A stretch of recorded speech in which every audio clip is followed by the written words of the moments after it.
বনি ইসরায়েলের ইহুদিরা মুসা আলাইসাল্লামকে বদদুয়া দেওয়ার জন্য ওদের এক আলেমকে ধরল। বলল, মুসা আলাইসাল্লাম আমাদের বেশি ডিস্টার্ব করতেছে, তুমি ওনাকে বদদুয়া করো। তো ওই আলেম অনেক রিকোয়েস্ট করলো, অনেক অনুনয় করলো। সে হলো আল্লাহর নবী, তাকে বদদুয়া দিলে আমাদেরই ক্ষতি হবে, কাজেই বদদুয়া না করাই ভালো। তো তারা ওই আলেমের কথা শুনল না। না শোনার পরিপ্রেক্ষিতে তাতে এমনভাবে প্রেশার কিক করলো যে না কইয়া কোনো নিস্তার নাই। পরে ওই আলেম মুসার বিরুদ্ধে আল্লাহর কাছে বদদুয়া করলো। বদদুয়া করার সাথে সাথে সে এক কুকুর হয়ে গেল।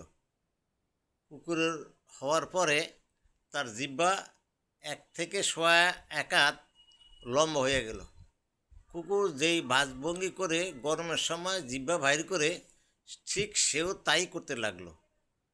আল্লাহর অভিশপ্ত জীবন ওই আলেম কামাই করলো, কারণ সে আলেম তো অনেক কিছু জানতো, বুঝতো। আল্লাহর নবীর বিরুদ্ধে বদদুয়া করার তার কোনো প্রয়োজনই ছিল না। প্রয়োজন বোধে সে মৃত্যুবরণ করত তাদের অত্যাচারে, তারপরেও তার দোয়া করা উচিত হয় নাই। এই জন্য আমরা আমাদের আশেপাশে ভাই বন্ধু যারা আছে তারা কখনো আলেমের বিরুদ্ধ আচরণ করব না। আল্লাহওয়ালাদের সাথে থাকব এবং আল্লাহওয়ালাদের সহচর্যে থাকিয়া আল্লাহর কাছে নিজের দোষ ত্রুটির জন্য ক্ষমা চাইব। তাইলে আল্লাহ পাক আমাদেরকে গুনাহ মাফ করে নেকি দিবেন।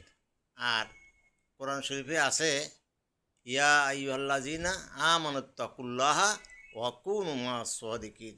আল্লাহ বলেন, হে ঈমানদারগণ, আল্লাহকে ভয় করো আর সত্যবাদীদের সঙ্গে থাকো।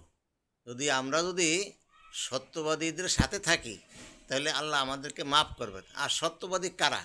যারা 5 ওয়াক্ত নামাজ পড়ে, আল্লাহ পাকের জিকির করে, সুন্নত অনুযায়ী চলে এবং মানুষকে সৎ কাজের আদেশ দেয়, অসৎ কাজের নির্দেশ করে। এটাই হলো আল্লাহওয়ালা। আর আল্লাহওয়ালা বলতে ওই লোককে বোঝায় যারে দেখলে আল্লাহর কথা মনে পড়ে, আর যার সাথে থাকলে ইহকাল পরকাল, বেহেশত দুজক, জান্নাত জাহান্নাম এগুলো আমাদের মনে পড়ে। আর তাদের সাথে থাকলে 5 ওয়াক্ত নামাজ, আল্লাহর হুকুম, নবীর সুন্নত কোনো রকমে ভুল হয় না।